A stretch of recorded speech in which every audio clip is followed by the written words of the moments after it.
Hey everybody, this is Team Demon Kitty here, and we're back with some more Friendsim.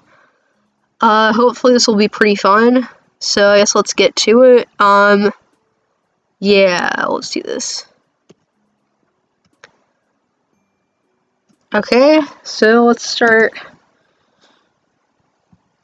Well, one of these characters is going to have very hard voice lines, I'm sure. So some of the hardest voice lines in the game. This is a dark world, both because it's night and because of the brutal struggle for survival among its polyhemochromatic inhabitants, many of whom seem to thrive on havoc and carnage. You'd be interested to see the McKellen Guide entry for Alternia. You're convinced that after a day here, Ayn Rand would side up with the Little Sisters of the Poor, Genghis Khan and Attila the Hun would join the Quakers, and Adolf Hitler would seek membership with the World Peace Council. Well, I don't know if anything could get Ayn Rand to help the poor. I don't know.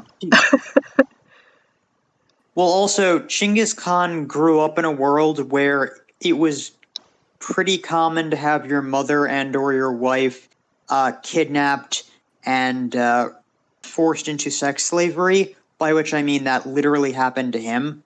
Like, both of those things. His father was the man who kidnapped his mother. He kind of, like... I like him more than every other person on this list, honestly. Yeah, he wouldn't have, like, Alternia wouldn't have turned him pacifist. He'd have just taken it over and remade it in his own image. Also, I don't think anything could turn. I don't think anything could make Ayn Rand give to the poor. Give to the poor. That would take a little bit. Yep. I don't think anything could do that. Also, Alternia is not as bad as Slappy is saying it is. I mean, it's shitty and fascist in many ways. Also, Hitler wouldn't give up being an asshole because he saw Alternia. He'd just copy it. That's true. That's very true. I don't know much about Attila the Hun, so I can't say much there. No one knows much about Attila the Hun. The Huns may or may not have come from the Hunu Empire, which was the empire that was the ancestor to the Mongol Empire. Whether the Huns known in the West had anything to do with the Hunu in the East is questionable.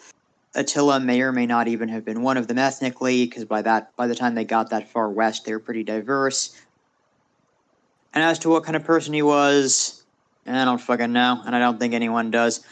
Yeah, but Ayn Rand was a bitch, so, yeah. Yeah. Ayn Rand was a horrible person. Hitler also a horrible person. They're not going to reform because they see Alternia. Genghis Khan grew up in a world that was actually not that different from Alternia. Like, rigid caste system, endless violence. Yep. I mean, he literally killed his older brother, like, to prevent...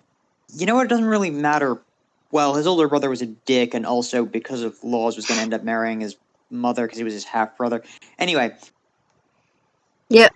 Genghis Khan... actually, since we're mentioning Mongol individuals, fun fact. Yeah? The three so-called manly sports in Mongolia are archery, horseback riding, and a type of wrestling, the name of which in Mongolian is bulk, which literally means strength. So you gotta be strong, you gotta be good at shooting bows, and you gotta like horses. Sounds like Equius would enjoy that. Yeah, well, his belief in a rigid caste system would have fit in Mongolia before Genghis Khan took over and crushed the caste system. Afterwards, he would have looked like an idiot.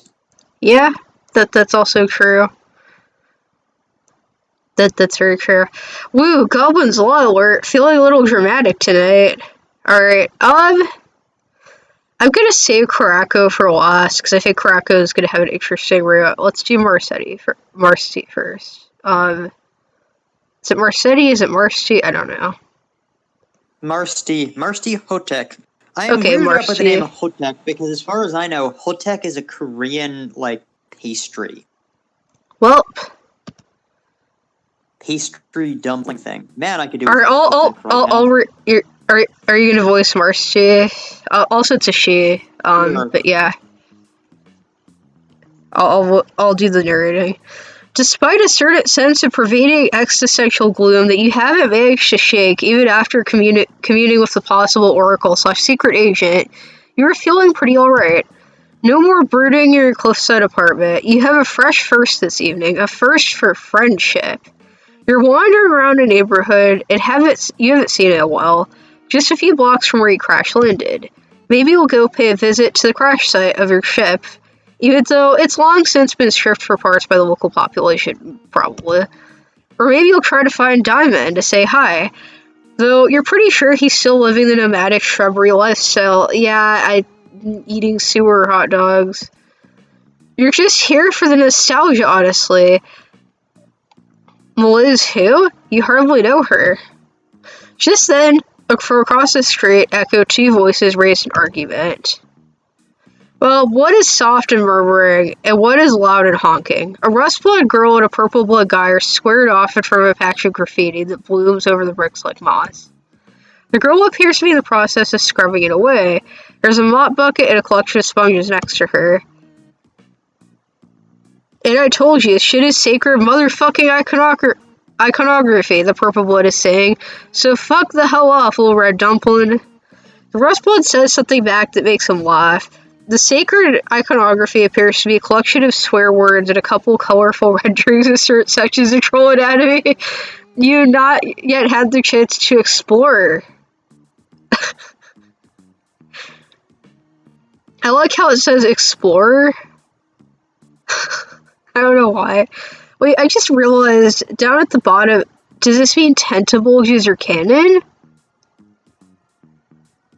Well, only if we view this game as canon, which is questionable. Because it looks like a dick drawing, but like with a tentacle at the end. Yes, but again, keep in mind, the people who made this game also take seriously the idea that horns are actually erogenous, which makes no sense. Horns would be the same stuff as fingernail. And, like, you can try rubbing your fingernails all you want, it's not going to get you off. Trust me. Yeah, I meant like, is it canon in this universe? And I guess it is. Or this game. Specifically, not the rest of Homestuck, but... Also, I'm going to point out, okay, first of all, I'm just going to say, if tentables really are canon, that means Kanaya puts the tentacle in Tentacle Therapist. That's very true.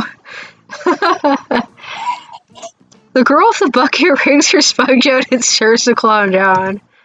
Well, you see as she's staring him down, she's wearing big round goggles to match the bright rubber gloves pulled all the way up to her elbows. Despite the mop bucket, she looks more like a scientist for a B-grade horror movie than a janitor. The purple blood doesn't have any visible weapons on him, but that doesn't make him look any less dangerous, and unless the girl has a blade in that mop handle, she's totally defenseless. Well, you face this precise scenario more than once, but it doesn't get any easier. No matter how much more self-confident you earn, or confidence you earn, or hardships you endure, life or death friendship decisions don't get any easier. Well, I'm gonna save. I'm gonna say. Okay, well, like, there's no one in chat, so I'm gonna say mind your own business. Sure, there is zero chance Flappy would ever do that, but we can do it. Listen, you aren't the goddamn alien special forces, you aren't the friendship police. You can't afford to insert yourself into the middle of every single altercation in hopes that the drunken gamble of destiny will offer up new and greater connections onto your sore-tired ass. You aren't made of goodwill alone, everyone needs breaks, man. You march casually by, hands behind your back. If you knew how to whistle, you would. Nothing to see here, folks. Feet smack the ground behind you, and the girl runs by, surprisingly spry in the rubber boots. Not spry enough, apparently, because the high blood is hot on her heels. Nope, not helping, definitely not. Don't get involved. Don't get involved. You already made your choice. You're not getting involved. At the last moment, you stick out one of your famous legs and the cloud goes flying. He hits the pavement hard, nose first. Son of a bitch. There you went and got involved. The high blood might be kissing the concrete, but he won't be for very long. It's tough to kill a clown. Yeah, it is. You take this opportunity to GTFO. Damn, you don't know anybody around here. Maybe you could run back to your stolen vehicle before... Hands grab you by the back of your hoodie, hauling you around the corner and into the shadows of an alleyway. I don't want to go back to this alleyway. I don't want to. Yeah, I have bad memories, and I don't mean the subjugulator we killed here. No, that was one of the good memories. Shit, the clown must have friends, and those friends must have circled around behind you. You open your mouth to scream, not because you think anyone's going to help you, but just because you might as well. If you can't go out fighting, you might as well go out making as much noise and being as obnoxious as possible. Well, a rubber-gloved hand slaps over your mouth before you get out more a squeak. You taste soap. Chill. Stop struggling. It's the Rust Blood girl. She's taken the time you'd bought her and cashed it in to take refuge in an alleyway. The two of you hold still as a purple blood storms by, stomping and cursing and bleeding from a gash across his forehead. Ha! You did that. Your leg did that. You will never get over the rush you received for doing something cool and confident. Marcy holds on to you until the sound of his footsteps fade. You feel her heartbeat hammering against your back. She lets you go and slides away to the other side of the alley, as if an apology for being so close to you before. Her boots squeak. You take a few steps nearer so you don't have to shout to be heard. You thank her for helping. You're both just all about helping, apparently. You decide not to mention the part where you tried very hard not to get involved. Yeah. You didn't have to do that. Actually, you shouldn't have. I'm perfectly capable of tripping my own clown. Perfectly capable of tripping your own clowns. Well, we know who else is perfectly capable of tripping their own clowns. Anyway. Well, I know someone who's capable of strangling her own clowns until they are dead. That too. I think we're picking the same person. You tell her you have no doubt that's true, even if she doesn't have a sword in her mop handle. She seems to have a good pair of legs. Mentioning her mop appears to remind her that she left all her cleaning equipment back out on the street. She takes a furtive glance back down the way the guy had gone, then heads back towards the graffiti. You scamper to keep up.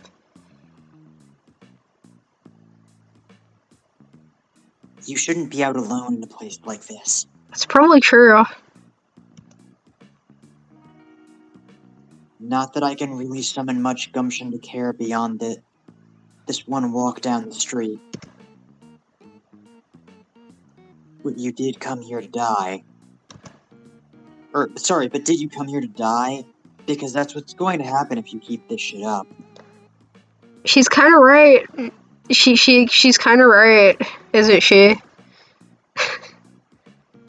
She ain't wrong. Yeah. What's your deal? It's our deal? You don't know about your deal. You've worked really hard to not consider your deal at all, because the existential radio static that prickles at the base of your neck when you think about your deal is astoundingly unpleasant. Attempting to change the subject, you ask her if maybe she shouldn't get out of here while she still has the shits. Is that bucket really that important to her? Marcy looks at you with a certain eyebrow raise you're well accustomed to by now. Oh shit! You just put your foot in again culture-wise. You wish you could find a book with a crash course on Alternia, or at least a decent Wikipedia article, but it's not like there's any helpful Earth guide for idiots. At least you never heard of one. Besides, Things are different depending on where you are on Earth, geographically. You imagine it's the same for Alternia. You feel positively nauseated at the idea of having to learn a whole new set of societal norms. You'll just stay in this particular city, thank you very much. Do I care about my bucket? That's kind of a weird way to phrase it. I care about it as much as the next person who doesn't want to get cold. Wait, it's also scour days don't grow on coniferous fauna. Don't know what wait, score day? Score day? Scour day? I mean, scour day would be a scrubbing day. Score day would be something very different. And on Alternia, a bucket could be used for both of those things. That's true. She tosses the discarded sponges back into the bucket. You bend down to help, but she stops you with a sardonic glance. Most of her glances are sardonic, but this one especially so. She goes back to work on the graffiti. If you're going to hang around, you could maybe make yourself less useless. Watch and make sure that high blood doesn't come back. I actually like Mercy. Yeah, Marcy's pretty chill. Oh yeah, for sure. You can totally do that, of course. You won't be able to actually do anything if he comes back. Where's Remla when you need her? Maybe you could use your own limp corpse to slow the clown down. Not that you know Marcy well enough to yet to love the idea of sacrificing yourself for her. Man, character development is great. Not immediately going to your death is great. That's true. That thought sends a creepy wash of anxiety along your spine. You don't understand it, so you try to distract yourself. Okay. It's what Sloppy does a lot. One second.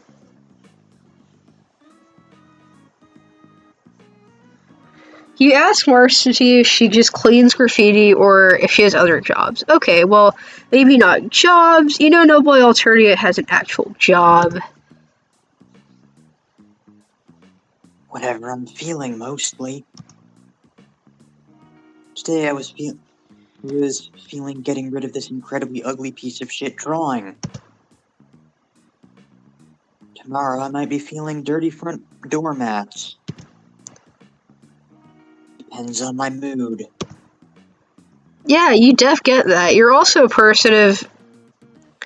I don't know how to pronounce that. Mercurial? Yes, you actually pronounced it correctly. Okay, mercurial moods. Do you seek out new friends tonight, or go home to one of your standby pals? Sometimes the universe just sweeps in and decides for you. Yeah, well... You're extremely weird and focused on weird shit. But also kind of magnetic at the same time. It's freaking me out. Wow, thank you. Marcy ducks her sponge back into her bucket. Or scoundry, right? Buckets are dirty. The drones don't make it down here very often. So there's a lot of shit to scrub. You tell her it's cool that she likes cleaning so much. Where you're from, physical labor is considered morally virtuous, but also kind of looked down on. Fuck, maybe you could use an Earth Cultural Handbook your own damn self. Yeah. Honestly. Who said anything about liking it? Who made the rule that I can only do what I like? She slams the sponge down hard into the scoundry, getting water in the front of her apron. Down the front of her apron. This is just what I do. What, do you like wandering around in someone else's hoodie? Accosting strangers? Kind of. Sometimes. You didn't choose, but the friend life you didn't choose the friend life chose you. But Marcy isn't a stranger in a strange world like you are. She's got horns and gray skin and everything. You realize she's a rusty, but come on. Oh yeah. How many burgundies do you know exactly? Well, one, and he's interested in meat, but he's pretty enthusiastic about it. One might say over enthusiastic. You think I'm not enthusiastic? She scrubs harder to show just how enthusiastic she can be. A delicate calligraphy-based rendering of the word globe gobbler disappears beneath her soapy hands. Okay, maybe Diamond is not the greatest example of someone enjoying their hobbies in a healthy and natural way. No, he's not.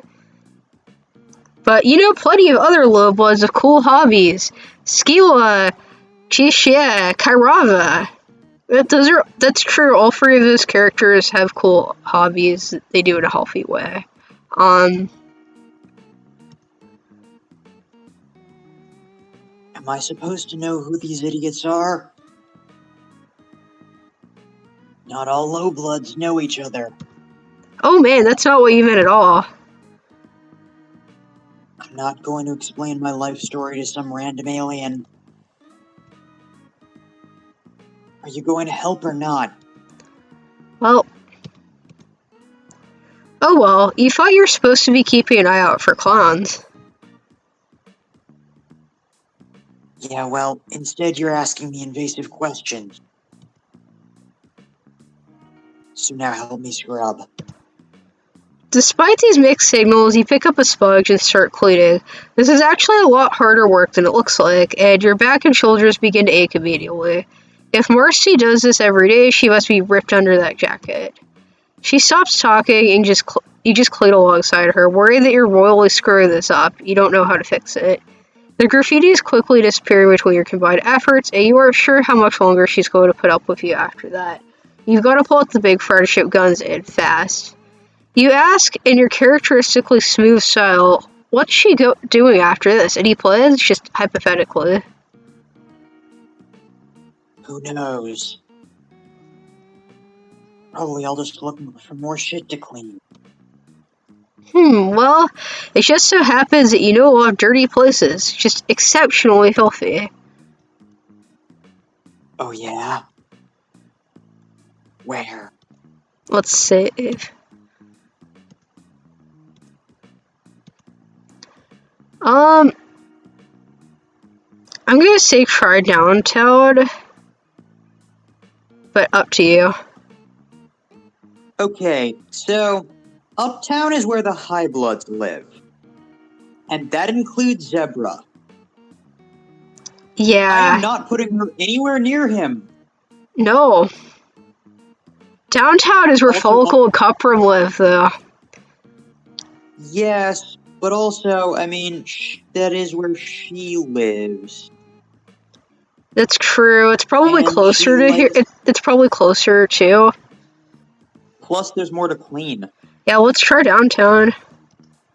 You I suggested think this that place Uptown sure already looks is. right. What did you say? Like, Uptown already is clean.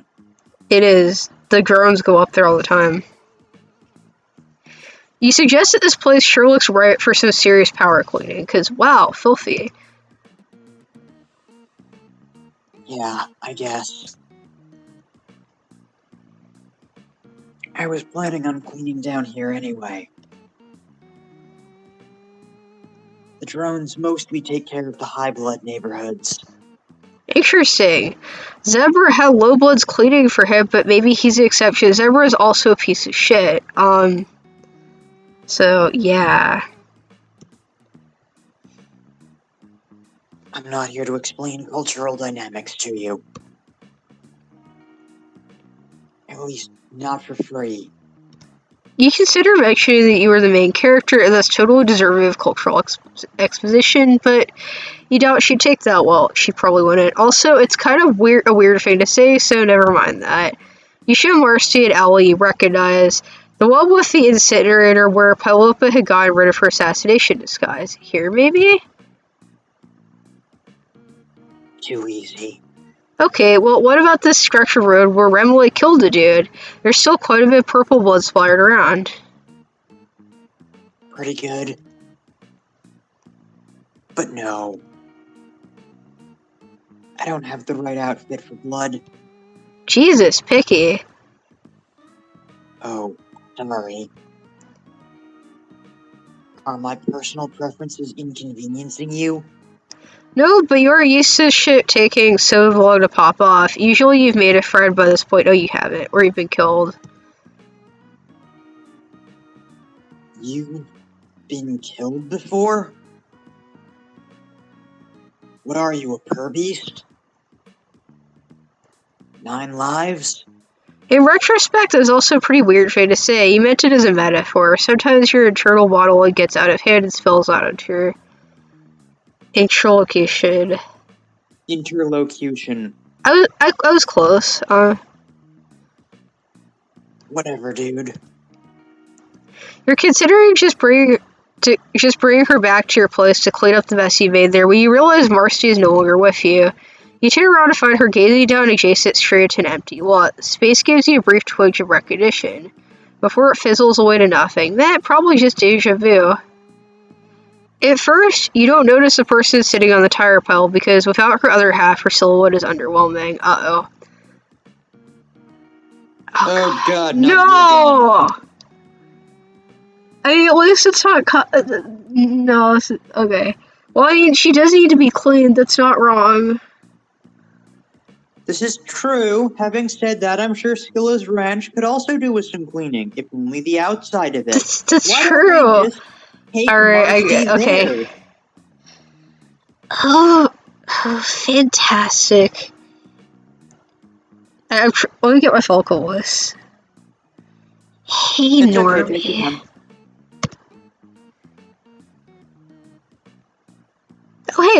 Hey, Follicle. It's been a while. You might notice that you were a whole lot less normal than you used to be. They're right. They're weird as hell. Hey, you were also like 80% more confident than you used to be. You don't back down from insults. Perhaps Marcy is the one who is weird because she's the one who is so fucking into cleaning up after people. That's really strange. Hey, that's a little judgy. Yeah, for real. Oh, you'd be expecting Follicle to join you in mocking Marcy. You didn't want to be too mean or anything. You're just really sick of having your intelligence insulted concerning stuff you have absolutely no way of knowing about. You want to make her look like an asshole, but as usual, it seems to be in fact you who are the asshole. Yep. Marcy seems to agree. Hey, maybe go fuck yourself a little bit? You apologize. You didn't mean it. You just experienced pilot confusion with her too many friends in one place. You're sorry. You didn't mean to insult her hobby, but she actually doesn't really seem too into it. You're just trying to help. You know plenty of low-bloods who do all sorts of activities. Oh yeah? Who? Well, Follicle, for instance. She trolls. Wait, you need another word. She and her boyfriend harass people. That's true. And they seem to enjoy that. Also, there's Skila and Shisha and Kairava. They all excel in their fields to a certain extent. Right. So how's that going for them? Well, Skilla has a solid business and plenty of pancakes, so pretty well actually. Also, Kairava is still a big streamer even after the incident, so like, they're doing about as well as they could be doing. Well, actually, to be fair, the incident did take away their friends, so I guess that's not so great, but like... And Shisha is doing pretty well right now, so... Yeah, she's a pop star. Yeah, Kairava is the only one that's kind of fucked in that case, because their fame kind of ruined them, but like, yeah. But yeah. You deflate somewhat. Shisha gets skewed on all the time, and Skill constantly has to defend her home and loses against Kairava literally had to gouge out their own eye and downplay their psychic power. Well, near you can tell, Vicar is having a great time falling off cliffs and imagining the firmament above. He might be an outlier and therefore shouldn't be counted. Oh yeah, I almost forgot about him. Yeah, he's probably doing fine. While you're working for your apparent classism though, Naval gives for a navel-gazing monologue, Marcy is checking Follicle out, like really checking her out. Who the fuck are you? Follicle slaps Marcy's hand away. Keep your fronds to yourself. Marcy raises her goggles up to her forehead. You've got void rot. No shit, Troll Sherlock. Marcy gives her another once-over. She looks impressed. You honestly can't blame her. If Marcy likes grimy things, well, Follicle is right up her alley. Dirt Eldorado. Yeah, that's true. That's kind of true. Selfishly, you wish you'd met Marcy back when you were more of a wreck at the beginning of your adventure. Yeah. You're filthy. And you have no idea what you're talking about. Also, fuck you. Marcy touches on her on the forehead, slowly this time, so as not to take her by surprise. Follicle resembles a nervous little bug trying to decide whether or not to scuttle away. Did you think the dirt helped you keep insulated? It's actually the opposite of that. If you were less grimy, the energy transfer would be easier. Oh right, Cuprum isn't here, which means her giant battery isn't here either. Yeah, I sent him out for takeout. I needed a break. But won't she, die? Not instantly. Does your husk top die as soon as you unplug it? What are you, a fucking void rot scholar? What do you know? I know a lot of things. You ask Marcy if she's interested in medicine. Maybe she should go into that. Marcy rounds on you in a stark irritation. This is the most emotion she's shown since you met her. Whatever you're trying to do here, stop. I'm not stupid. What do you think they'd say if I applied to be a medic off-planet? They'd laugh their asses off and hand me a saturated scrub pole. And that's if they're feeling generous. This is what I do. So let me do it. Chastened and uncharacteristically speechless, you nod and let Marcy turn back to Follicle. You really don't want to just leave it like that, but maybe the truly friendly thing here would be less trying to improve your friend's life and just letting them live it. Diamond had told you much the same thing all those months ago. That he's playing to just keep his head down and try to stay alive. It's not uplifting, but maybe not everything has to be. Marcy gives Follicle some advice as to the best way to make sure her body retains as much energy as possible. Follicle groans, and you're pretty sure that if she had eyes, she'd be rolling them. You do notice, however, that she listens. Marcy starts back down the sidewalk after that, pushing her Scoutry in front of her. After a moment's hesitation, you follow, half expecting her to get mad again. Instead, she just slows down so you can catch up. She's pulled her goggles back down over her eyes. You think they're probably more there for social reasons than protective ones. Sheepishly, you apologize for being a busybody back there. You're just really used to wanting to help people out, kind of for selfish reasons, friendship reasons, but still. Yeah. It's fine. No hard feelings. You just like fixing things when they're busted, or when you've busted them for your own chronic idiocy. Sometimes you just gotta do what you can, but you think Marcy might understand that a little bit. Yeah. I think I might. Yay. Sometimes it'd be like that, yeah. Well, that was a significantly better interaction with Follicle than before. At least Cuprum wasn't there, so I don't know.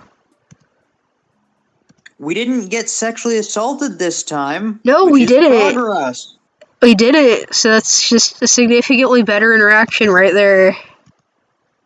Like, there are other troll girls who I wouldn't mind forcibly inserting their tongue in my mouth, but Follicle, that is not that. Alright, let's go to Krakow. I don't know, this dialogue might be a little bit too hard for me to do, but I'm gonna try my best. Like, this is the most challenging dialogue in the game. I think I'm gonna have trouble. But let's do this. You can narrate. Yeah, this route is like really lore dense too. I know, it's gonna be like so hard to do. Like,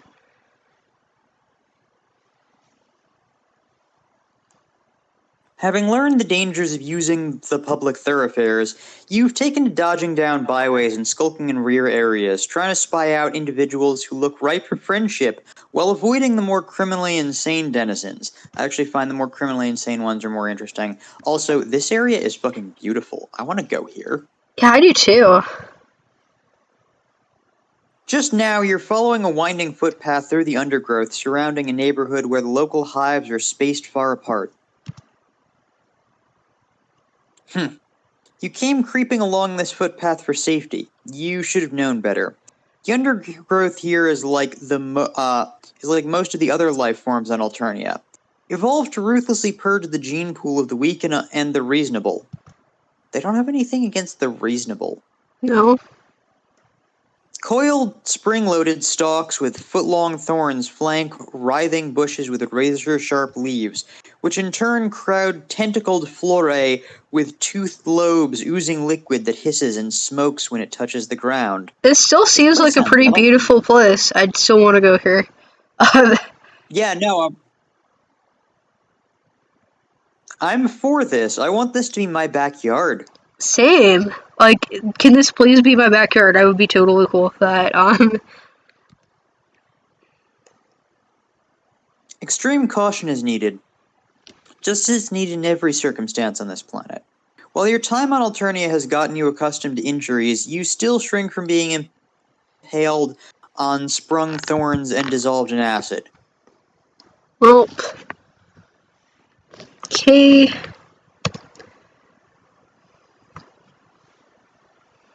You should have known that eventually you would have to come up against the local flora.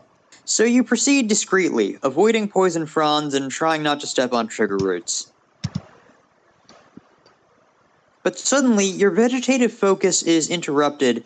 You hear footsteps on the path, and then around the corner comes a small figure. Technically, it's vegetal focus, not vegetative. Yeah. Its face and horns are painted with smudged black and white marks.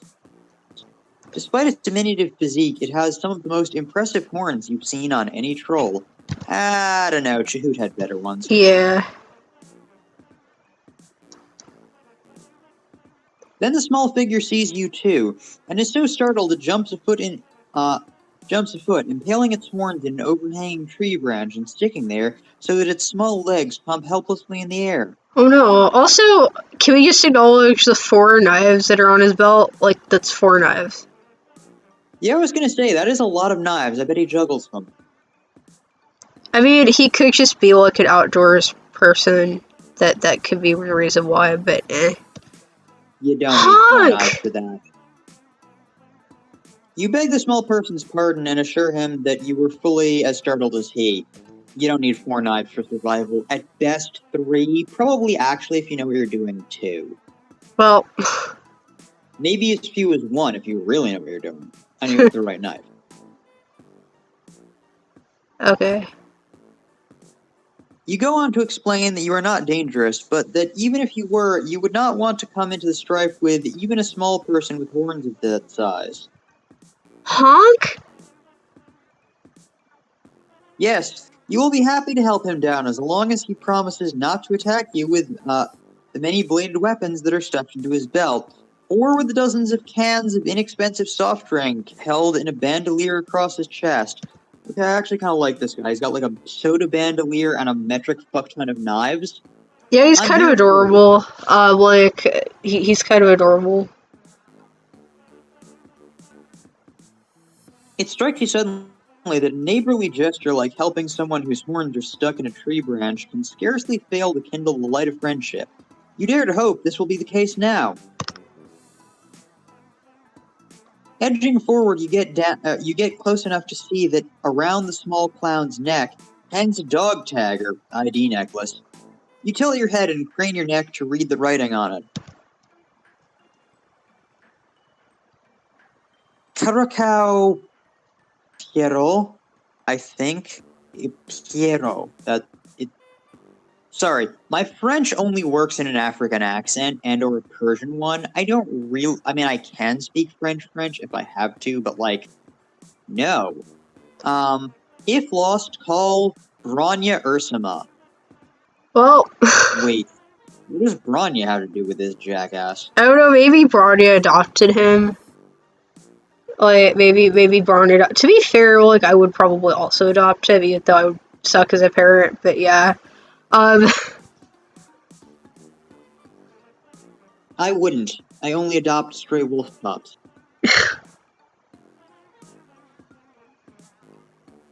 Suddenly, this all makes sense. This Caraco Quero must have been one of Branya's reject runt wrigglers, who, having grown to childhood under her tender care, has gone out into the world to seek his fortune. Well,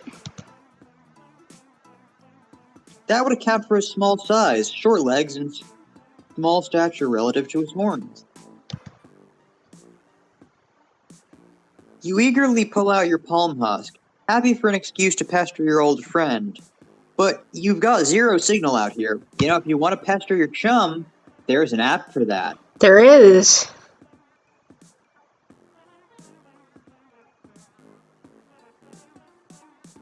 You wonder if the surrounding vegetation eats palm husk signals, just as it looks like it eats everything else. You disappointedly slip your palm husk back into your pocket. HONK! You apologize for the delay, explaining that you were surprised to find that you appear to have an acquaintance in common, whom you hope you will have the time to discuss later. For now, you're ready and willing to hopefully be able to help him down. You hope he won't be offended if you slip behind him first. It's not that you object to bladed weapons, or those who stuff dozens of them in their belts, but you feel that the ones he's wearing could ruin your look if buried in your torso, however unintentionally. You edge past the weapons, being careful also not to touch these spring thorns growing at the edge of the path, or their trigger roots. Once you're behind Caraco, you grasp his horns firmly and pull, withdrawing them from the tree branch and allowing him to drop lightly to the ground. HONK! You tell him that he's very welcome. Then there's a moment of awkward silence as you try to think of something else to say. Fortunately, your new potential friend is not as devoid of the social graces as you are, and gets the conversational ball rolling himself. HONK? You explain that you are indeed a stranger in these parts, and that you actually don't fit into any of the hemospectrum categories. Wild, right? Although not quite as strange as you used to be, you like to think you're really starting to blend in with the local color. HONK? Well, you'd rather not exhibit your blood just now. You're a couple of quarts low due to the robust conditions of life on Alternia, some of which you have recently had the honor of encountering. HONK? You sympathize. Slinking along these hidden paths in the Alternian woods can be tough on the morale. The smell alone isn't enough to make a strong man weep, and the vegetation looks like it was designed by the Marquis de Sade. Not that he knows who the Marquis de Sade is. No, but he might know a different Marquis. He might. I mean, not in person. But he might know of one. Now, I wouldn't mind getting to know her in person. True. Why don't we get to befriend the ancestors? That's a I good kinda want to question. befriend some of them.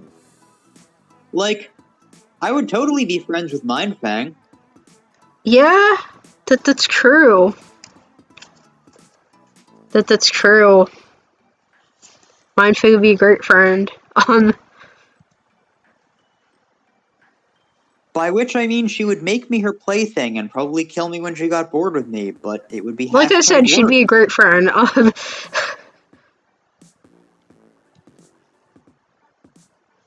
You can't help but feel that it would be so much better if only one had a skulk buddy, you continue. No, skulking is not a group activity. No, it's not. How wonderful it would be to travel these dusky lanes with a kindred spirit, a twin soul, a fellow traveler, an intimate crony. You're such an expert on friend synonyms by now. HONK? No, you haven't met anyone like that either, but you would certainly like to. Your new potential friend is obviously thinking seriously about this issue, so you back off. Give him space. You pretend to be deeply immersed in studying one of the razor-sharp leaves on one of the writhing bushes beside the path. You aren't one to force yourself on others. No, that would be follicle. It Or would be. try to unduly influence their friendship decisions. Also, that Slappy kind of is the type to force their friendship on others and attempt to influence their friendship decisions. Sloppy is. That's very true. Okay, well, maybe you've forced yourself on others in the past and tried to influence their friendship decisions. Maybe you've even done this a lot, but you've recently evolved as a person. Not really. You now know that friendship is something that has to come authentically from within. Friendship is spontaneous. Real friendship sprouts naturally from the soil of mutual respect. The best friends grow and ripen over years and are not rushed or forced. Of course, you've only known this small person for about 5 minutes, but you have to start ripening sometime. You're reflecting thus on the theme of friendship when a loud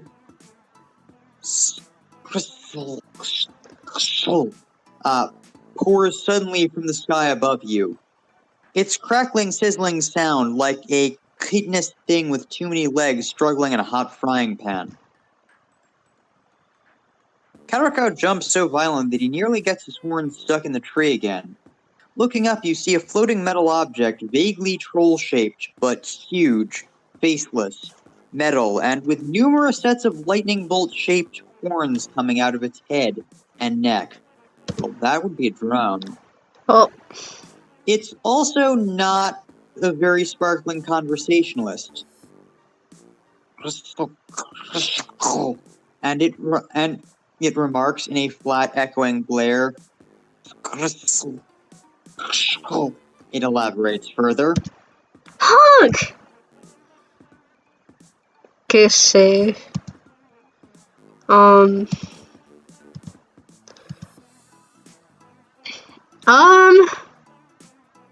don't know, both of these are, I don't know what to say.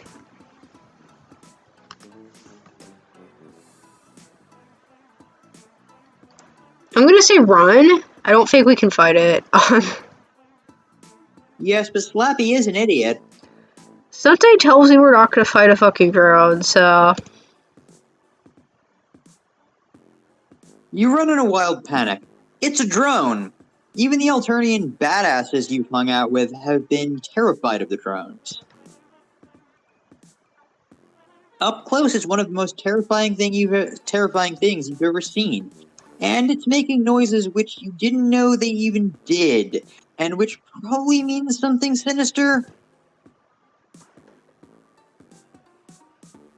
You race at top speed down the twisting path, focusing your senses to their breaking point to avoid trigger roots, razor leaves, and acid pods. At first you hear the pattering of small feet running behind you, but as you redouble your speed, the pattering falls back, and after a while is lost in the distance. This is kind of what I was worried about.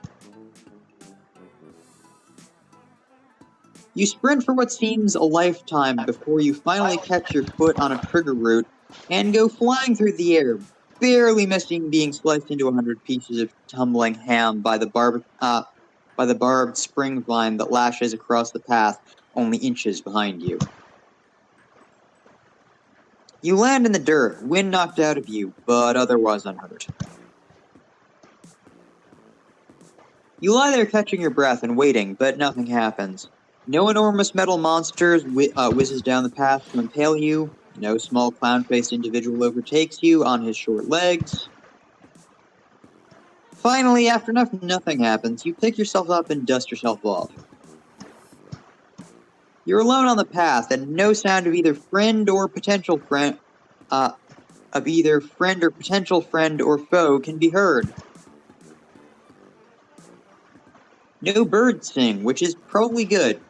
You imagine that any birds native to this forest would probably sing by croaking up putrid sludge, and that sludge would be poisonous or radioactive. But leaving aside the character of the local fauna, what should you do? Keep on down the path, putting more distance between yourself and the drone? Or should you go back to see if Karako is okay? You waffle for a while, then decide to go back.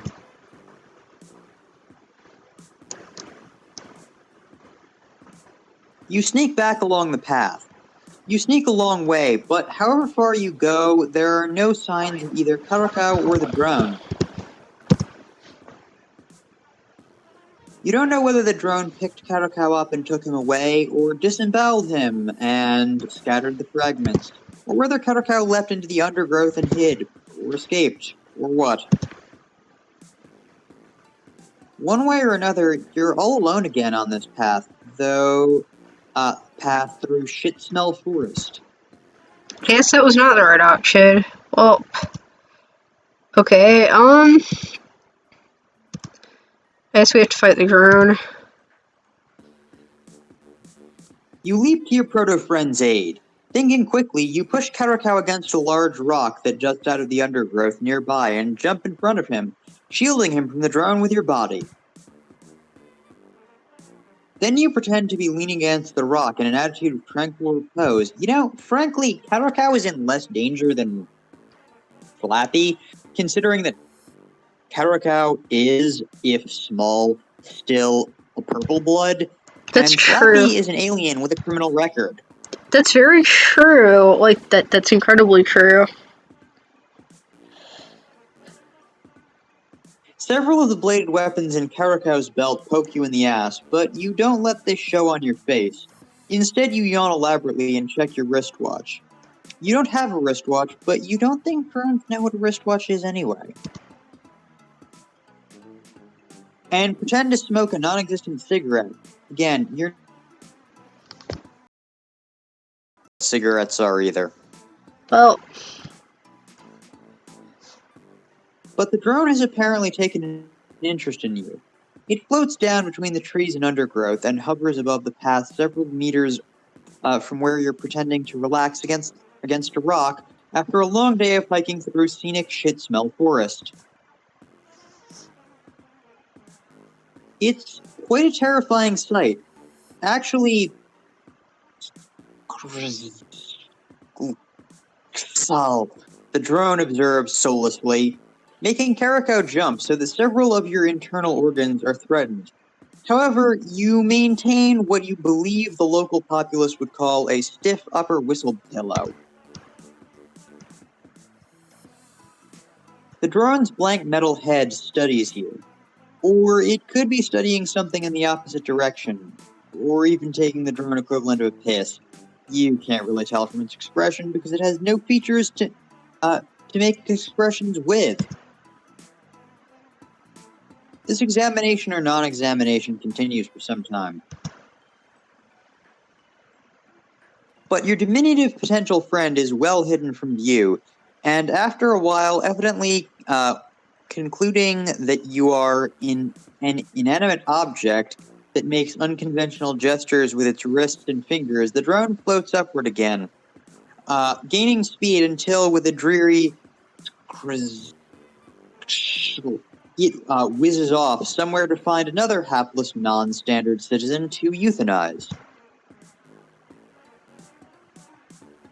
When it's gone, you stand away from the rock and rub several sore places that you have been pierced by bladed weapons. You turn to Karakau to comment on the recent favor, but stop when you see the look he is directing at you. A warm, admiring look, an affectionate and esteeming look, a look of friendship. Your first impulse is to throw your arms around him and lean in, but on second thought, remembering his pants arsenal, you put out your hand for a warm handshake. Victory is so close. But before you can seal the deal on this sweet friendship transaction, you hear a disturbance further down the path.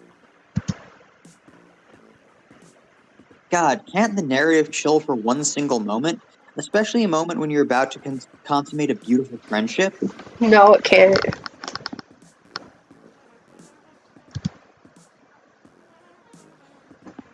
You turn to look. The footsteps, several sets of them, get nearer, and around the bend come three figures. I think I know who these figures are. Well, Three figures wearing swimming outfits, lots of gold jewelry, and insouciant expressions. Three figures with gills on their necks and small stylized fins on their face. That's not who I was expecting, but it's I guess they're certainly bad news. I guess they're sea dwellers. These are the first sea dwellers we've seen in this game. Oh, okay. Oh man, is it possible that you finally happened upon a group of the legendary sea dwellers? This probably isn't gonna go well. I don't think this is gonna go well. Unless they're really nice sea dwellers. Yeah, what do you want to bet the odds of that are? Pretty low.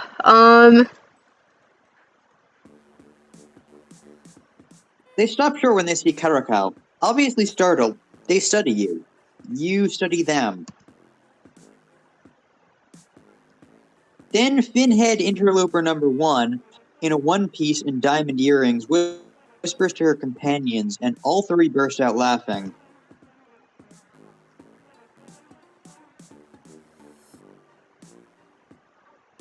Finhead Interloper number 2, in a violet wetsuit and rings, slaps her thigh, and Finhead Interloper 3, in checkered swimming trunks, holds his sides. Part of you is relieved. Laughter drives out the devil, is the best medicine, and in any event is better than homicidal mania. It might lead to that, though. Let's see. Could also be a sign of homicidal mania. It could be. On the other hand, this laughter isn't friendly. It's cold, mocking, and supercilious. These sea dwellers are obviously laughing at you, not with you. You notice Karakau's cheeks flushing purple under his face paint, and his jaw is clenching. However, he just stares with stony dignity at the interlopers. This just makes them laugh harder. The first sea dweller says, "What are you two supposed to be?" Should have been, "What are you two supposed to be?" It should have That was been, yeah. definitely a typo. Yeah, it should have been. Shrimp Cassidy and the Squamos Kid, says her second companion. Coldbait Minnow and his mutated soft-shell crab, says her third. Looks like the Minnow Mall one went down on the clown, causing it to spurt out the other one. The Sea Dweller's laughter is redoubled. You continue expressionless at these insults, but to your dismay, Karakau's face is taking on a harsh, glowering look. You guess that such a tiny dude has probably been victimized by bullies his whole life, and as you happen to know, there are no bullies like Alternian bullies. That is true. HONK. You tell him to let them talk all the shit they want. Don't let them provoke him. They're trying to get him to do something stupid. If he doesn't react, they'll get bored and go away. HONK. No. Remember that drone? It's probably still around here somewhere. Touch a scale on their heads and you could be rendered into mother grub feedstock. Is that what happens to people who get cold? I don't know. Hey, bottom feeders, no whispering when you're in the presence of your betters. And you, little they're hey, bottom feeders, no whispering when you're in the presence of your betters. And you, little buoy, put a respectful expression on your recognition surface. Be more like your friend and the slender manty over there. In fact, why is it you two are still perpendicular in the presence of sea dwellers? You should be bowed at right anglers. The first sea dweller seems to have an affinity for cheesy ocean puns. You bow to the sea dwellers. You have your dignity, but you also like not getting killed. Well. Oh shit. Karako remains stubbornly upright, his face getting angrier and purplier by the moment. The bladed weapons in his belt jingle from his enraged trembling. Is Karako going to turn out to also be a secret serial killer? Oh, okay. He's a purple blood. I guess it's not so secret that if he's a purple blood. That's true, actually. They probably shouldn't be. I mean, they're sea dwellers, but I still don't think they should be provoking him. I don't know. Oh, see the little clownfish. He's getting angry. Looks like he's gonna shit his pants. What did I tell you about your face, boy? Didn't your Lucis teach you anything? I already even has a Lucis. A self-respecting Lucis would never let a shrimp like that one out of the hive. Unless his Lucis is just as defective. Oh shit. The Lucis cracks are too much for Karako. Ignoring your hissed warnings, he suddenly leaps snarling into the air, draws bladed weapons from his belt in each hand, and hurtles toward the sea dwellers. Yeah, they might have. Ridiculous, by the way. What? What did you say? Those knives are ridiculous. Back spikes like that would be very counterproductive. Yeah, they're kind of ridiculous. HONK! HONK! Just save. I don't see why we shouldn't let him just kill them, honestly.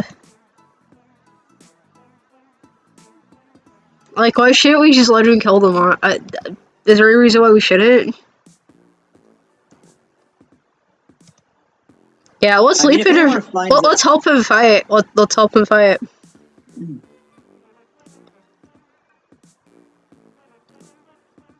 I mean, I don't see any reason to let him not kill them. So let's help him fight. What do you think? I mean, insulting him isn't actually a valid reason for murder, and murdering high bloods is generally a bad idea, but also, realistically speaking, I don't see how grabbing him actually helps us. I mean, really, these are both terrible. These are both potentially awful decisions. One potentially results in us getting killed by sea dwellers because Slappy is in no way competent to fight them. But on the other hand, grabbing him potentially gets us killed by him. Also, if Karako's doing most of the fighting, we might win this. So, I mean, for me, I would just leave and call it not my problem. But we can't do that. So I'm gonna say help because I think Karako could probably fight them. We could sort of be like support. I'm gonna say that.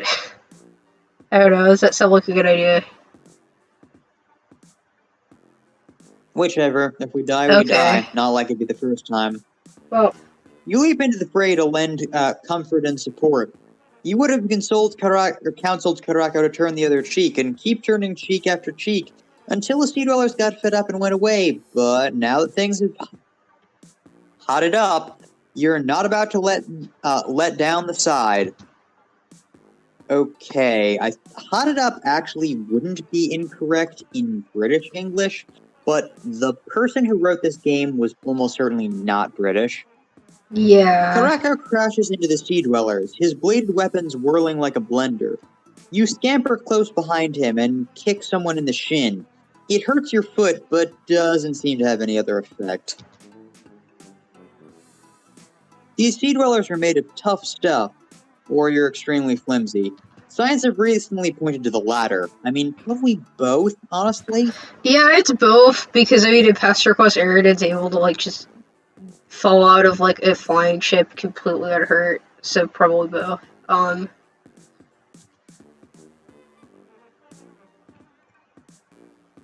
Your next sortie is more effective, however. Thinking quickly, you pick up a rock and throw it at the trigger root of a spring thorn growing along the path next to where the Violet Bloods are enduring Hurricane Clown. The coiled stalk springs out and impaling the dude with a dozen foot long thorns. He's thrown off balance, and violet blood begins to flow copiously down his body. That's a hue you haven't seen before. Kinda pretty. But these Sea Dwellers are made of tough stuff. He yanks the spring thorn stalks away from him, pulling the thorns out, and flings it into the woods. Then he takes out a pocket handkerchief and starts patting his injuries gently. By the way, the idea that Sea Dwellers are in any way especially durable is entirely headcanon and is not backed up by anything canonical in Homestuck whatsoever. That's true. That's true, actually. Meanwhile, Karako's bladed weapons have not been idle, and the other two Sea Dwellers are likewise leaking violet blood. These bastards are hard to kill. You remember Polypa telling you that. As you watch, one of them grabs one of the bladed weapons from Karako's hand and buries it in Karako's stomach.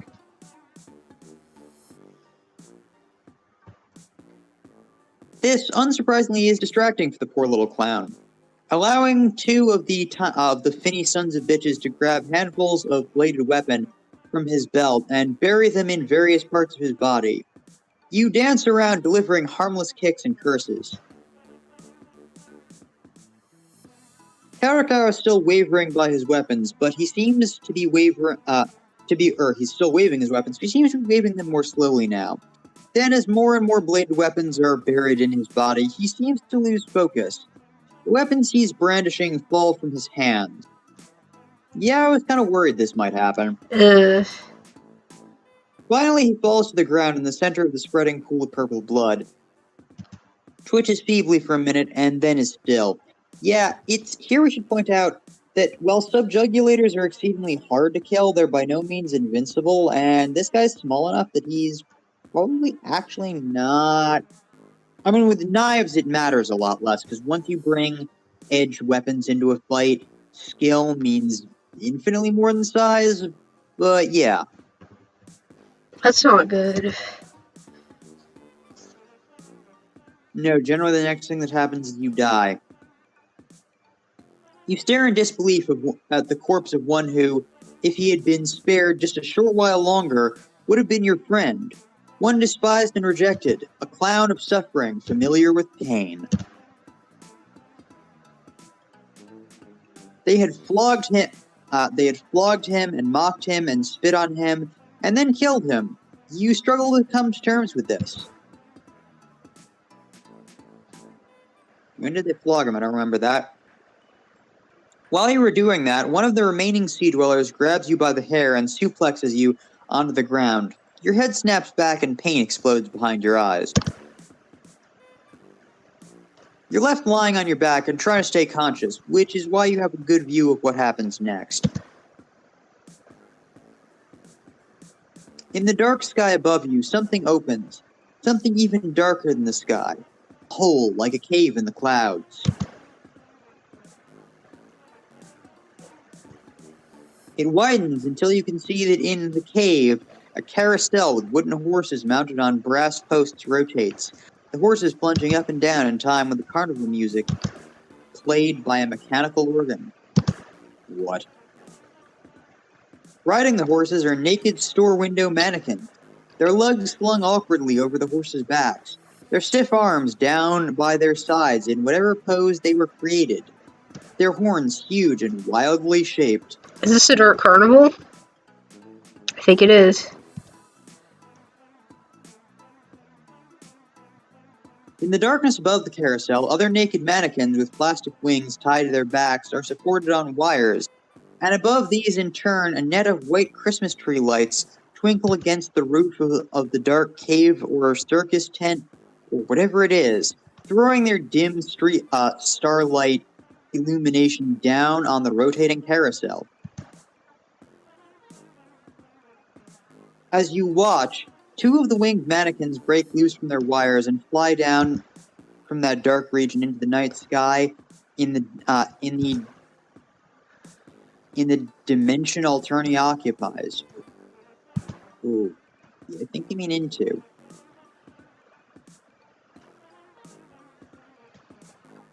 They maneuver until the stiff hands on the ends of their stiff arms are underneath Karakau, and then they lift him up into the sky and into the dark carnival.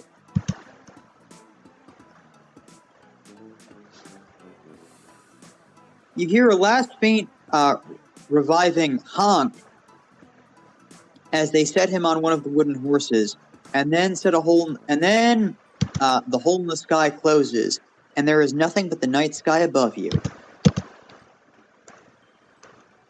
All is silent and still again.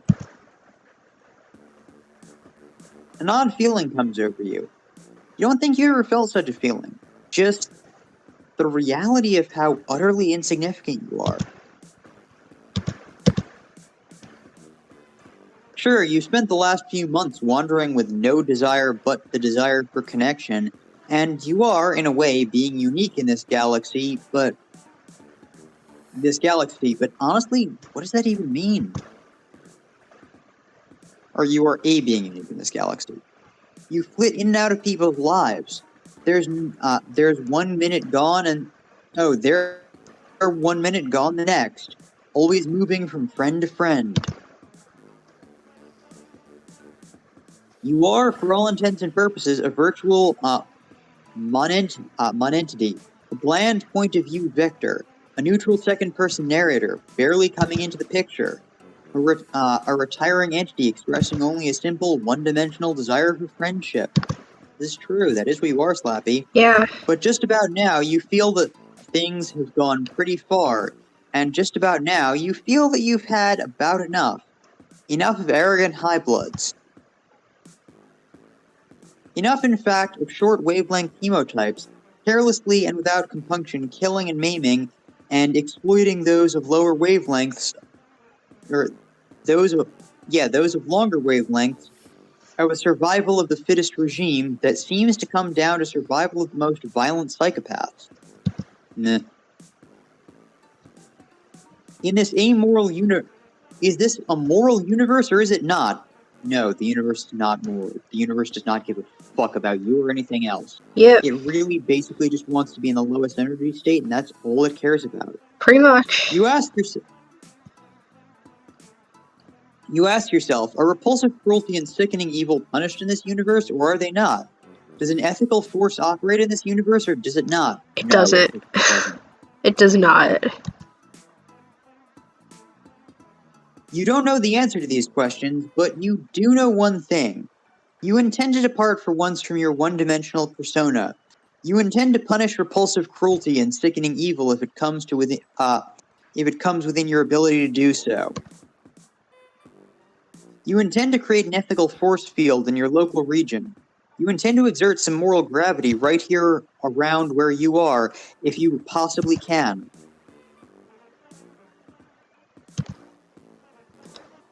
Hold on, a bot came into our chat. Let me just quickly kick it.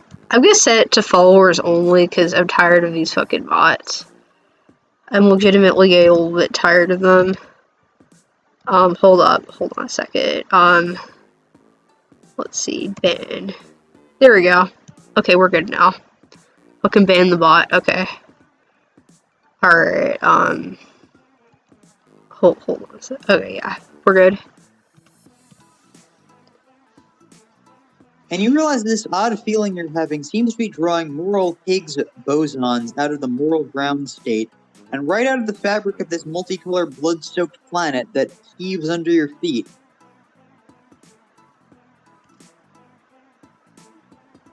You take on the aspect of clowns. You take on the aspect of Clownzerker.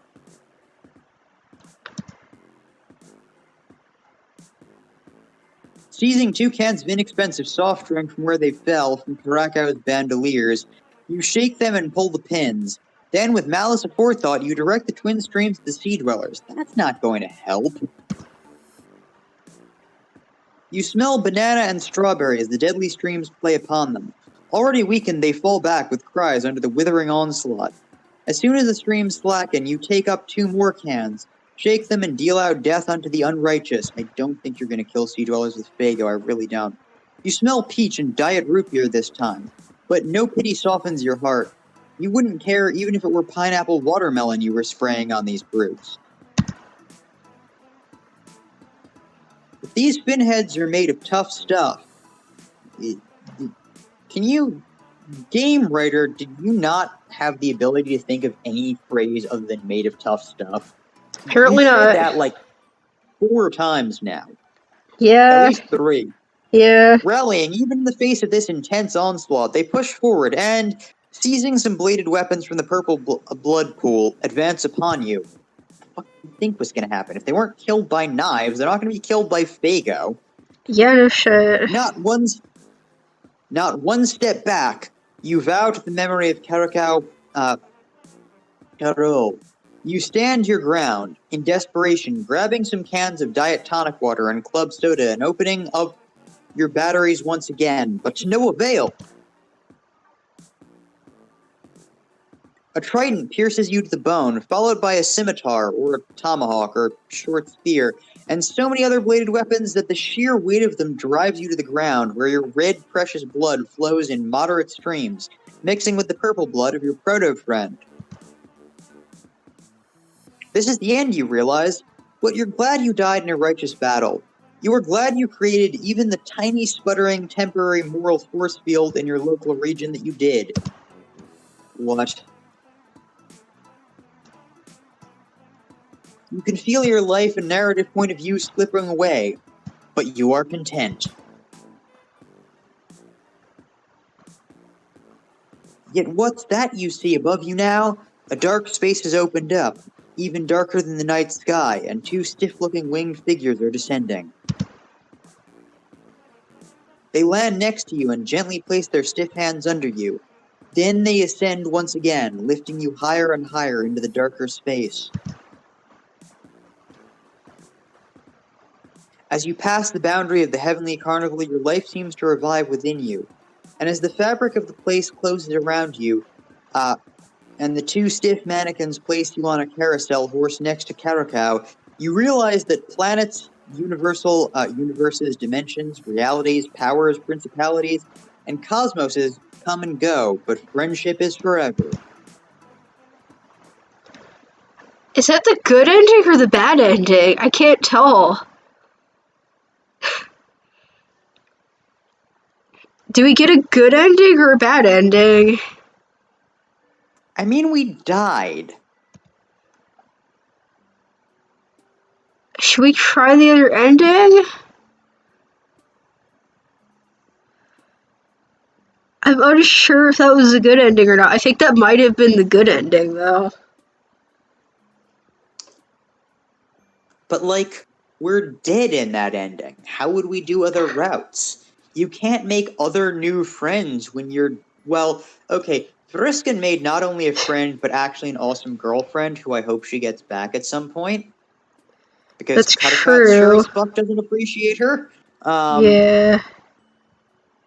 Yeah. But, like, in general, how are we going to meet other trolls if we're dead? And I mean, canonically we do. I guess, like, we do the other ending then. I guess we'll do the other ending. Just to see what it is. You leap forward and grab Karakau by the coattails. or by his belt. You aren't exactly sure what a coattail is. Jesus, he's strong. You can barely hold him. It's like trying to restrain a small truck. I've known dogs like that. Yeah. His legs rotate wildly, kicking up a cloud of dust, and he brandishes his bladed weapons wildly in the direction of the Sea Dwellers. After a startled moment in which they jump backward, the Sea Dwellers have started to laugh again, coming up with more stupid insults and fish puns. This is not helping. Karakaw runs twice as hard, honks twice as loud, shakes his weapons twice as threateningly. Hey! Hey! You shout at Karakaw, trying to be heard above the fracas, holding on with all your might and digging in your heels. You have half a mind to just let him go, to pay the Sea Dwellers back for their insults, but you try to keep a cool head. You're doing a proto-friend much more good trying to restrain his wrath.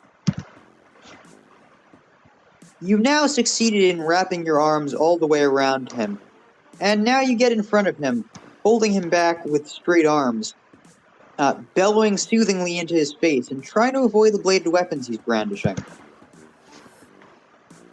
But it's not working. You could see from the contorted features and bared teeth, the distended nostrils and smoke coming out, the blazing eyes, that Karakaw is getting more and more enraged.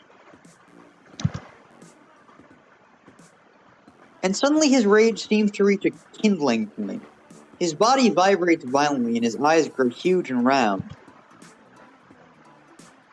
And suddenly from his body, something like a nuclear blast pressure wave of fear and violence sends you flying through the air and like a scrap of paper in a gale. What the fuck? Are you hallucinating? But you can see as you soar up above the path that the Sea Dwellers aren't laughing anymore. In fact, they're screaming in terror and fleeing wildly, blundering into razor leaves, being impaled by spring thorns, and burned by pod acid, and generally receiving the stern retribution that awaits assholes. Then your head collides with a tree branch, and you're rendered unable to narrate for a while.